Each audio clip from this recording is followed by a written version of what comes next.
ibisingizo ikuzo n'ibyawe nyagasani ubu n'iteka ryose ku izina ry'Imana Data na Mwana na Roho Mutagatifu amen. Amahoro bana b'Imana, ni muhumure, Imana iradukunda, itugiriye neza kubiduhamagaye kugira ngo tugaragare imbere y'ubwiza bwayo, tuyishimire ibyiza byose tabame kudukorera.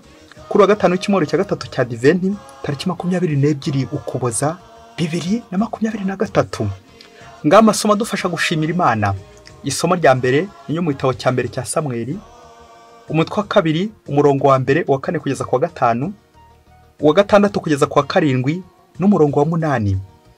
Samweli amaze gucuka, nyina Ana aramuzamukana hamwe n'ikimasa cy'imyaka 3, inshuro y'ifu y'ingano n'uruhago rw'uruhu rurimo divayi, amwinjiza mu ngoro y'Uhoraho Isilo, kandi umwana yarakiri muto. Batamba cya kimasa, maze umwana bamushyikiriza Heli. Ana ati, umbabarire shobuja, uhorana ubugingo shobuja, ninjye wa mugore wari iruhande rwawe ahangaha nsenga Uhoraho. Uyu mwana niwe nasabaga, none Uhoraho yampaye icyo namusabye, nanjye ndamumuhaye, yeguriye Uhoraho mu buzima bwe bwose. Nuko bunamira Uhoraho aho ngaho. Ana asenga agira ati, umutima wanjye uhimbarijwe muri Uhoraho, umutima wanjye uhimbarijwe muri Uhoraho, n'ubwemarire bwanjye mukesha Imana yanjye. Ndinyutse kwihimura abanzi banjye, nejejwe nuko wabatsinze. Umuheto w'intwari uravunitse, naho abadandabiranaga bakindikije imbaraga. Abari bijuse baraca inshuro, naho abari bashonje baradamaraye. Uhoraho arica kandi akabeshaho, yohereza ikuzimu kandi akavanayo. Uhoraho akenesha kandi agakungahaza, acisha bugufi akanakuza. Avana umutindi mu mukungugu, agakura umukene mu mwanda, kugira ngo abicaze hamwe n'ibikomangoma, kandi bahabwe icyicaro cy'icyubahiro. Umutima wanjye uhimbarijwe muri Uhoraho. Nyagasani Yezu nabane namwe. Amagambo mu Ivanjili ntagatifu ko yanditswe na Luka, umutwe wa mbere umurongo wa 46 kugeza ku 56. Muri icyo gihe Mariya asingiza Imana avuga ati, umutima wanjye urasingiza Nyagasani, kandi uhimbajwe n'Imana umukiza wanjye, kuko yibutse umuja utavugwaga. Rwose kuva ubu amasekuruza yose azanyita umuhire. Ushobora byose yankoreye ibitangaza, izina rye ni ritagatifu. Impuhwe ze zisesekarizwa abamutinya bo mu bihe byose. Yagaragaje ububasha bw'amaboko ye, atatanya abantu birata. Yahananduye abakomeye, abakura ku ntebe zabo, maze akuza bintamenyekana. Abashonje yabagwirije ibintu, abakungu basezera amaramasa. Yagobotse Isiraheli umugaragu we, bityo yibuka impuhwe ze, nk'uko yari yarabibwiye abakurambere bacu, abigira Aburahamu n'urubyaro rw'iteka. Mariya yamaranye na Elizabeti nk'amezi 3, abona gutaha. Iyo ni Ivanjili ntagatifu. Mariya yamaranye na Elizabeti nk'amezi 3, abona gutaha. Amen. Ubwo niki cyari cyabaye nyuma? Birumvikana nuko Elizabeti yaramaze kubyara. Ejo ubwo twumvaga Bikira Mariya yagiye gusura Elizabeti, amushyiriye Kristo. Ubu turumva ibisingizo atura Imana, igisingizo bita Magnificat, ashimira Imana ibyo yamukoreye byose. Abayoboke b'Imana, amahoro aganze iwanyu. Ni kenshi dukunze kubona abantu bicaye mu ngoro y'Imana bari gutakira Imana, ariko si kenshi tubona abamaze gutakamba bongera kugaruka gushimira. Hari imbwa yo hirya kure cyane muri Afurika, shebuja arangiza kugaburira, arangije kuyiha inyama ziryoshye, nuko iyo mbwa irangije igahita ifata isahani yaririyeho, igahita yikandagira. Bayoboke b'Imana, Yezu Kristo akuzwe. Hari igihe natwe mu buzima bwacu akenshi tuza mu ngoro y'Imana tuje kuyitura agahinda n'imibabaro dufite, ubukene n'inzara, ibyo tuyisaba byinshi cyane, ariko wasanga ari gake twongera kugaruka mu ngoro y'Imana tugataramira Imana, tuyishimira ibyo twagezeho, ibyo twejeje, ibyo twasaruye bigakunda, ibyo twahinze bikaba byareze, tugashimira Imana akazi twabonye, tugashimira Imana ibizamini twatsinze, tugashimira Imana uburwayi yadukijije, tugashimira Imana ibyo twaronse, urubyaro twaronse, ibyiza byose Imana yadukoreye. Ni kangahe tugaruka kwishimira? Wasanga ndi muri babashimira mwiriro baza gusa igihe dufite ibibazo akaba aribwo tuza mu ngoro y'Imana, igihe twashonje, igihe twagize akaga, igihe dusumbirijwe, ariko sinongere kuza kugaruka ngo nyishimire, nongere shengerere, nongere ntaramire umukiza wa wundi wankoreye ibi ngibi. Niyo mpamvu amasomo uyu munsi aza kongera kugukangura, hato utaba warabaye wa mukobwa wakize uko aryama ntuze kubimbaza, hato utaza kuba uri muri babandi bakize ariko bakibagirwa gukinga. Uyu mwanya rero tuje kugaruka gushimira Imana. Ngiyo intego remezo ituzanya aha ngaha, gushimira Imana ibyiza Imana yankoreye, mu ngingo igira iti Mana nagarutse kugushimira. Uyu munsi dufite ababyeyi babiri baje gushimira Imana, ni Ana ndetse na Bikira Mariya. Mu isomo rya mbere tumaze kumva Ana ushimira Imana. Turazirikana igitangaza gikomeye Imana yamukoreye, imukuye ku gisuzuguriro. Ana wahoze ari ingumba, none Imana ikamuhaye umwana bita Samweli. Shimwa Mana warakoze. Elikana ngo yari afite abagore babiri, Penina ndetse na Ana. Penina ngo yari afite abana, ariko Ana we nta kana yari afite. Penina rero akaba yari afite ngo shitani wamutezaga kwandavuza, guharabika mukeba we Ana. Penina rero akaza kwibagiza ko atari Ana wabyigize, ko urubyaro ruturuka ku Mana. Ubwo birumvikana nyine Ana nawe agashengurwa n'intimba n'ako gahinda n'icyo gisebo n'icyo cyasha, bigatuma ararira bikomeye. Umunsi umwe rero ngo bagiye gutura igitambo Isilo, ngo Ana ngo yaje kwigira inama, ni nk'inama nyine ya kigabo, ngo aza gusigara mu ngoro y'Uhoraho mu gihe ba Penina nabo bamaze kwitahira. Ngo anamara umwanya muremure asenga, anakwarira, atakamba, aganyira Uhoraho, atura Imana akababaro n'agahinda afite.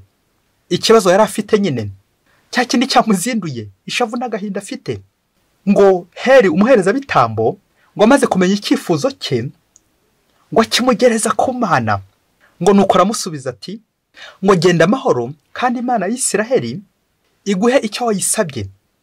Ngo kuko abasaseridoti, abashumba bakagombye kuba bageze ibyifuzo by'imbaga ku Mana nka Heli. Igihe cyaje kugera Uhoraho agoboka Ana, amukora igitangaza gikomeye cyane, amuha umwana ari we Samweli. Izina Samweli n'amagambo y'Igihebureye avuga ati Shema Elohim, bikavuga ngo Imana yarumvise yaransubije uwo nasabye Uhoraho. Rero Ana turumva ko atihereranye ibi byiza Imana yamukoreye, umusaruro yabonye, uko Imana yamukuye ku gisuzuguriro, agarukanye ibyishimo mu ngoro, azanye ndetse n'amaturo. Ntabwo aje n'urutwe gusa imbokoboko, ahubwo azanye ituro, gushimira Imana, kongera gutura. Ese wowe uje mu ngoro y'Imana uzana iki? Ibyo byishimo agarukanye mu ngoro y'Imana ubwo yagize ati uyu mwana niwe nasabaga Uhoraho, none Uhoraho yampaye icyo namusabye. Amen. Icyo nasabye Imana, muvyeyi, nicyo wasabye Imana nawe ukaba yarakiguhaye, ariko ukaba utaributse kugaruka gushimira. Ana araguhitura uyu munsi kugira ngo nawe wongere ugaruke muri garuka ushime. Ibyo mfite byose, ibyo naronse byose mbikesha Imana. Iki gisingizo cya Ana twumvise mu isomo rya mbere ni nk'icya Bikira Mariya. Iyi ndirimbo y'umugore wari ingumba ihamagara ibindi byishimo byinshi bikomeye bya Elizabeth na Bikira Mariya, nabo bakaba bagiye kubyara ku buryo bw'agatangaza. Ni nabwo Bikira Mariya ataratse mu ivanjiri ko twabizirikanye, ashimira Imana muri ya ndirimbo y'igisingizo gihebuje yitwa Magnificat. Mon âme exalte le Seigneur. Umutima wanjye urasingiza Nyagasani. Nguko nanjye ngomba kuzamura amaboko, ngazamura umunwa wanjye, ngahanikijwe, nshimira Imana ibyiza atabamye kunkorera. Ngo twagiye tubigarukaho mu minsi yashize, abagore b'ingumba nka Ana bari insuzugurwa. Ikindi kandi Bikira Mariya ngo twabyumvise, ntabwo ari wowe witeze kuzabyara umukiza. Ntabwo yari abyiteze pe, kuko atarafite amavuko y'agatangaza, yari ntamenyekana ingorwa. Ariko tukibaza ngo kuko Imana inyuze ku nsuzugurwa abakene, reka tuvuge indushyi abibagiranywe kugira ngo dusangize ibyishimo byayo. Igisubizo nuko ingingo y'ibyishimo n'ingingo y'ubukene burya ngo birajyana ni mahwi. Joie et la pauvreté. Kubera ko Imana iza kudusura dufite ibyo dukeneye, tuyikeneye kugira ngo duhirwe, twishime, tunezerwe. Ese ngewe ni kangahe nongera kugaruka nka Ana ngo nshimire Imana, nka Bikira Mariya ngo nanjye nterure igisingizo nshimire Imana aho yankuye. uhore wibuka uko wari uriho kera, ibyo waryaga, ibyo wambaraga, akazi wari ufite, uko wari umushomeri, ugatsindwa ariko igihe cyagera Nyagasani agakwibuka. Aho ujya ubyibuka nawe ukagaruka mu kiliziya, mu ngoro y'Imana nka Ana, nka Bikira Mariya, ufatana rero urugendo akajya gusura abandi, akajya gusangiza ibyishimo abandi. Wasanga ndi nyamwangeyo byavuye, wasanga ameze nk'abarihenura, wawundi ukandagira isahani amaze kuriraho. Indashima ni kangahe mfata igitebo nari ngiye kuvuga cy'ibishyimbo, indobo y'ibishyimbo, umufuka w'ibirayi, nkanusura ku mugati wanjye wa buri munsi, nkareba kuri konti yanjye, ubundi nkashyira umukene, ituro ry'umukene, gusangira n'umukene. Akenshi wasanga ntambuka mu kiliziya gusa ndi kuganya, inzara iranyishe, ubukene buranyishe, ariko iyo maze kubyakira, aho nongera kugaruka gushimiramo Imana. Yibaze nanjye nibaze ngo umunsi umwe hirya kure cyane muri Afurika, ngo umugabo ubushomeri bwaramukubise pe, buramukubita bwenda kugera mu muhogo, abura uko yabigenza. Nuko igihe kimwe kiza kugera, ajya mu kiliziya, atangira kuganira na Yezu, maze abwira Yezu ati, Yezu umbabariye ngatora nk'igihumbi cy'idolari, umva naguhamwe icya 10 nazagushimira birenze. Nuko Yezu ngo aramubwira ati, genda mu minsi mike uratora icyo gihumbi ko kinsabye. Nuko wa mugabo ngo muri iyo minsi, muri uko kwezi, atangira ashakisha mu nzira hose ahantu yatora icyo gihumbi ko Yezu yari amaze kubimusezeranya. Agenda mu nzira zose, mu nguni zose, ngo atore cya gihumbi cy'idolari, arakibura. Nuko ngo hashize icyumweru, ngo agiye kubona, abona wari muri mu mwenda yari yaribagiwe bikomeye cyane, umwenda w'amadolari 1,200, arahuzanya aramwishyuye. Nuko wa mugabo ati, umva rero Yezu, igihumbi twasezeranye sindakibona, aya ngaya nayo umuturanyi anzaniye wari uyandimo, ubu ndacyategereje igihumbi cyawe twasezeranye.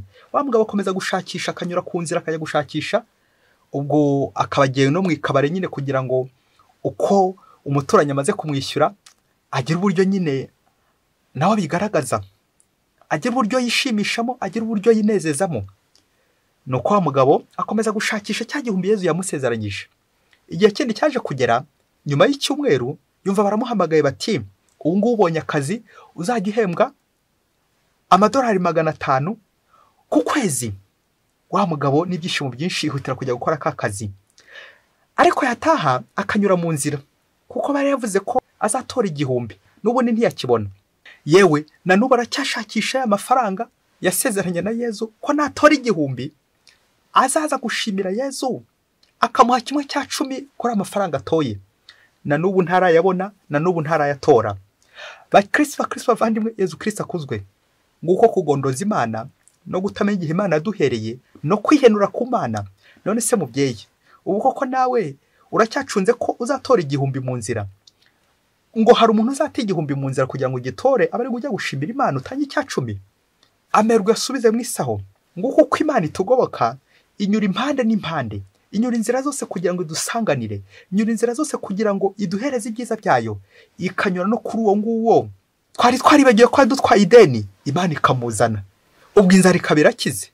Tukinezeza muri ya mafaranga, ntituze kwibuka ko hari n'abashonji baturi impande, hari abakene baturi impande, babandi inda n'umugongo byenda gufatana kubera inzara.